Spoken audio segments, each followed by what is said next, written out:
Neighbours, everybody needs good neighbours with a little understanding. You can find the perfect blend. Neighbours should be there for one another. That's when good neighbours become good friends.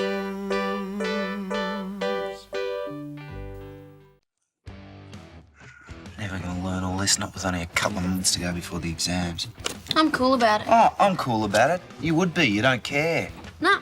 Sooner this is over with, the sooner I can get on with what I really want to do. Yeah, same here.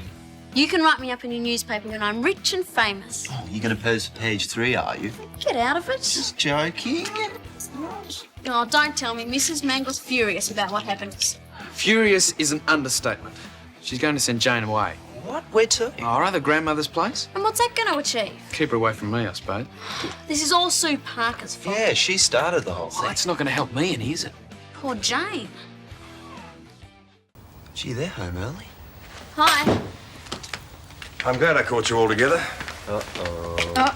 Is right. Mr. Parker just contacted us to advise that he'll be suing you all for assault. What? She was hardly touched, was she? That's right. And besides, she only got what was coming to her. No, you got it all wrong, Charlene. You're all going to get what's coming to you. Any form of physical contact can be grounds for assault. And what about what she did? Yeah, and what about the letters she wrote? Can you prove it was Sue? She admitted to it. Have you still got the letters? No, I burnt them. So it's your word against hers. I'd better go and tell Mrs. Mangle. Oh, great. She's already on the warpath about Jane getting in trouble at school. Does Mum know about Mr. Parker? I'm about to tell her. Oh, cripes. She's going to kill me when she finds out. Maybe she might understand this time.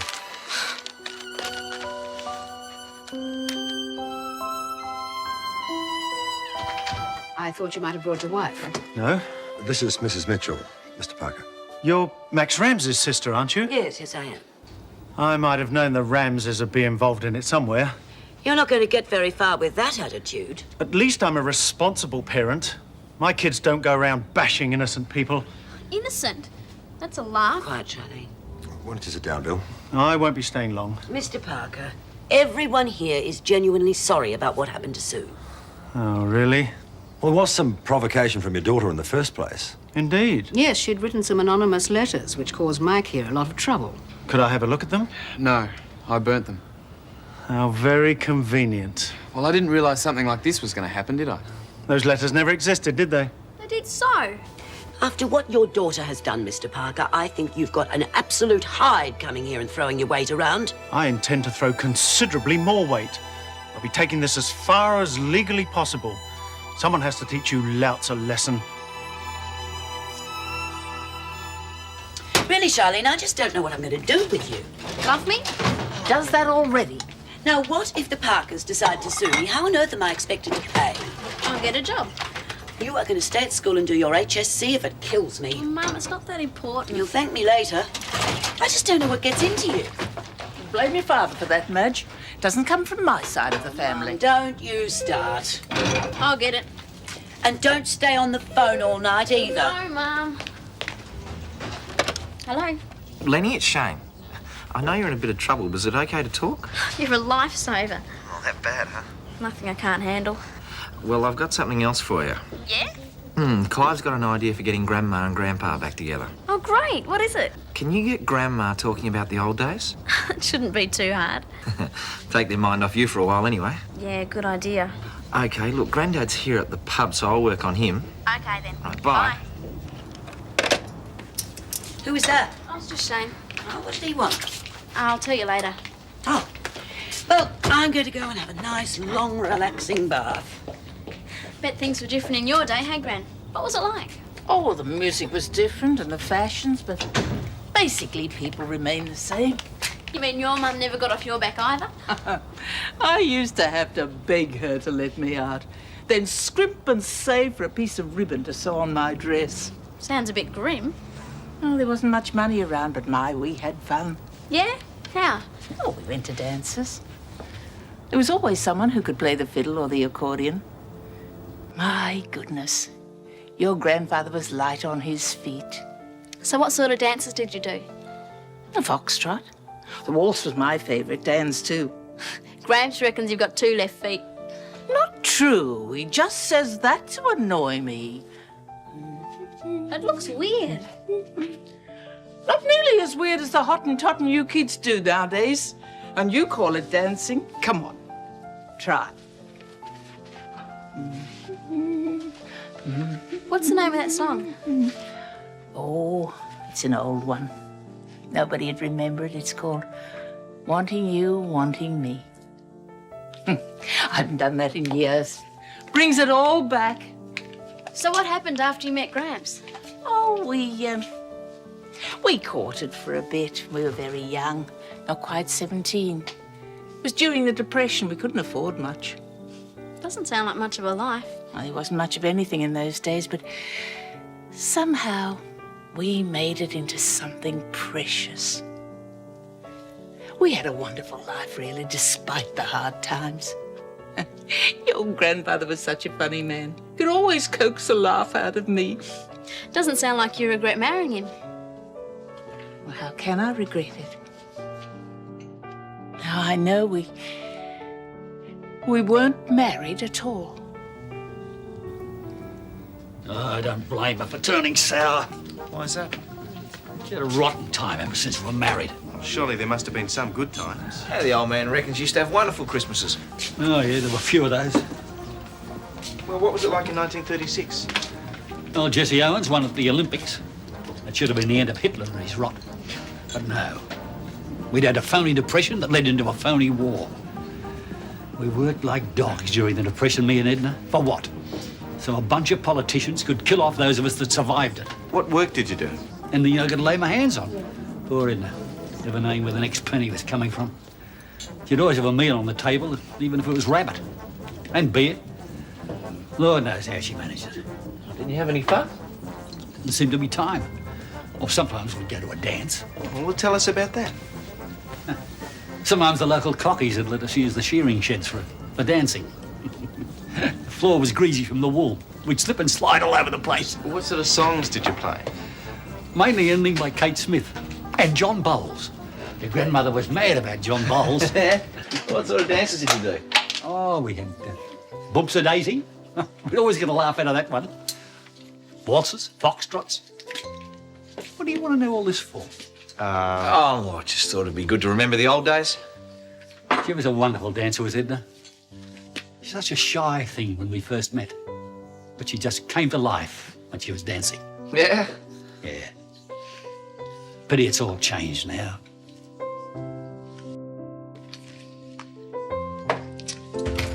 Not too late, am I? We waited for you. No, we're all running a bit late tonight.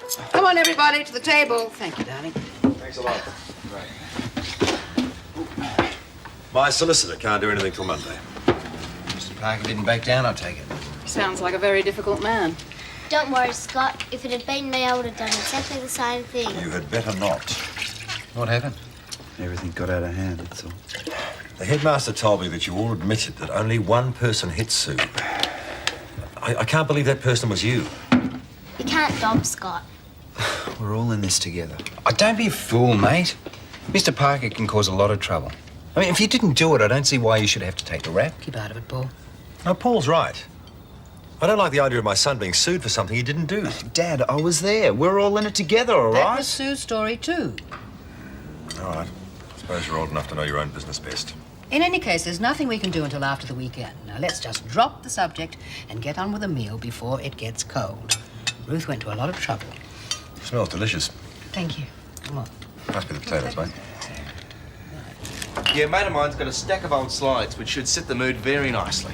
I just hope my grandparents appreciate the trouble you've gone to. Seeing them reunited is the only thanks I'll need. And here comes the lovely lady with the information I'll need to do just that. Well, I hope it's all okay, because it's all the library had on the Depression and the 1930s. Perfect, you are a gem. What's this all about? It's all fitting into place. With Shane's help, Dan left here in a haze of pleasant reminiscences. Took quite a few drinks and a lot of talking. Just hope he remembers it. I'm going to make sure he never forgets it. Oh, you're going to keep him drunk for the rest of his life, eh? No, Shane, I'm not. Are you doing anything tonight? If you weren't before, you are now. No. Good, because I'll have my research complete by the time I finished here, and I'll need you to type up the script. Okay. Script? Since when do you need a script? I'm not taking any chances. This is going to be the finest, most professional, the most talked about farewell party in the history of Erinsborough.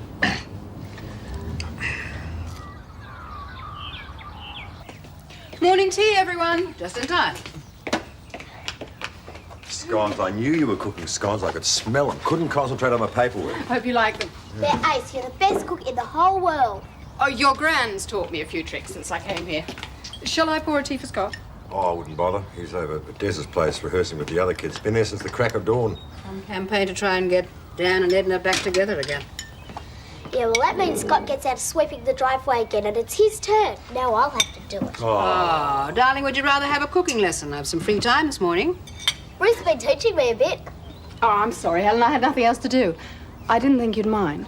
No, of course not. I thought it would make things easier for you. Oh, it is.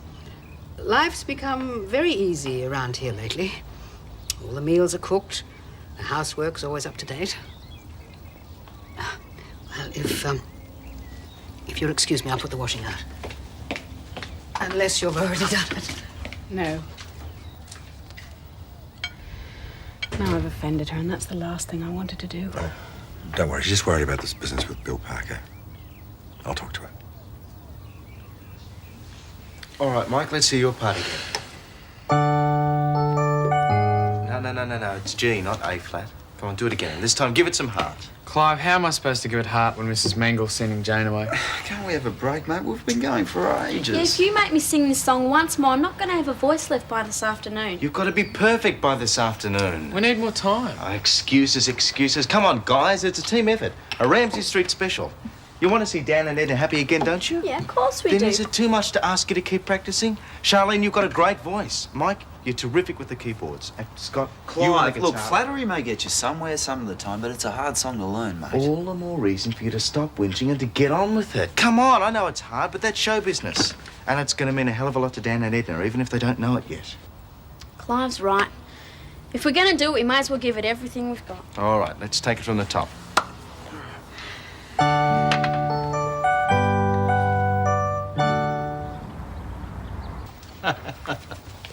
Would you like another cup of tea, Dan? I'll get it myself if I do. Oh, Dad. Oh, it's all right, Madge. Don't worry, I'm used to it. Good morning. Oh, hasn't been so far. I trust you're going to change that. Have no fear, Madge. I've left Mike, Scott and Charlene practicing for all they're worth. Everything is organised. Except Mum and Dad. Well, that's why I'm here. I take it you two are still going ahead with your plans to separate? Too right. Sooner the better. Good. Good? What do you mean, good? Because I have prepared a farewell party for you both. A party? You didn't say anything to me about a party, Clive. Trust me, Madge. It'll be the last time the Ramsay family will be together. Not sure it's worth a party. Well, it is to Madge, Shane and Charlene. Suit yourself. Might as well go out with a bang. Well, shall we say here after lunch? Are you sure you know what you're doing? I never thought I'd enjoy a meal of rabbit so much again. Thank you for cooking it, Madge. I ate enough rabbit in the Depression to last me a lifetime. No one forced seconds down your throat, Dad. What are they up to in there? You know, they're getting organised for our farewell party. I don't know what all the fuss is about. Ours won't be the first divorce this family's seen. Now, Mum, leave the dishes. Let's join the others. Come on, Dad. Come on. Oh, what's all this, Anita? If you'd just like to be seated, Mr. Ramsay, beside Edna. If you'd like to dim the lights, please, Shane. Shane. Oh, bring on the dancing girl. Dad, behave yourself. Okay. Show is about to begin. Right. Thank you, Shane. It's 1936, and the great runner Jesse Owens has just proved Hitler's theory of white supremacy to be nonsense. Too right he did. Oh, look. Yeah. It's the King and Mrs. Simpson. Doing the same thing as I'm doing, abdicating. Shush, Ram. The whole country is in the grip of the Great Depression. Well, nothing much has changed except the date. The Australian Council of Trade Unions called for a 2-minute national strike to demand a 40-hour week. At least the strikes were shorter then. Lucky to have any work at all. Too right we were. I've got it pretty easy now. We worked hard enough for it. Bit of shush, please, folks. Plenty more to come up yet. Stop eating the chips. And now, the mighty Varlet.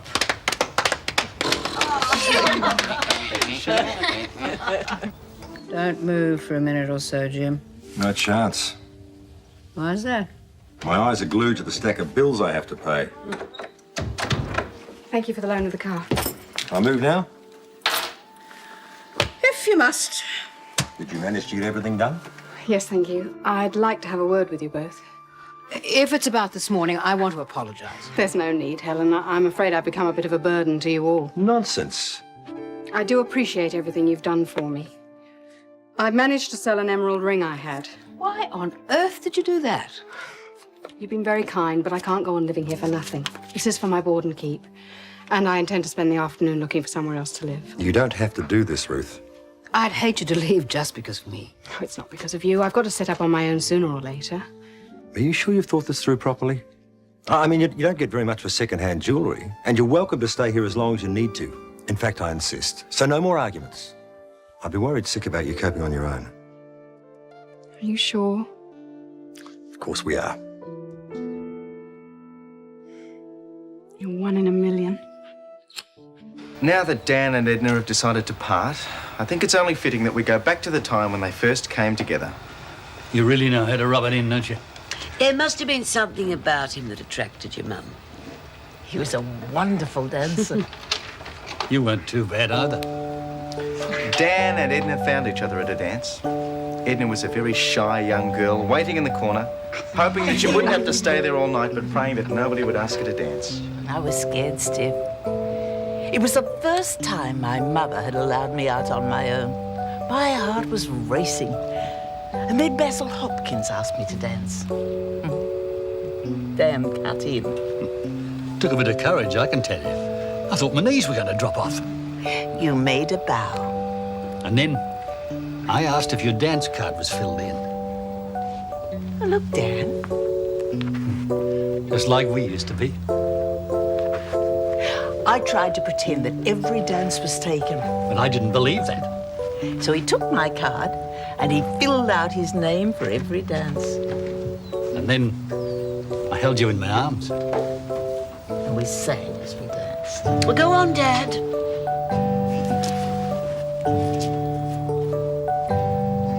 Never care for this felt dance. like this before. You're the sea and I'm the shore. All the time, finding I'm wanting you. Wanting you to touch my hand. Wanting you to understand. Wanting you there or heaven to take up. Wanting you there, there when I wake up. I will wait until the day when I hope that you will say all the time. Something else happened on that night too, didn't it, Dan? Yes, it did. Wanting me Edna, will you marry me? all the time. Finding Oh, Dan.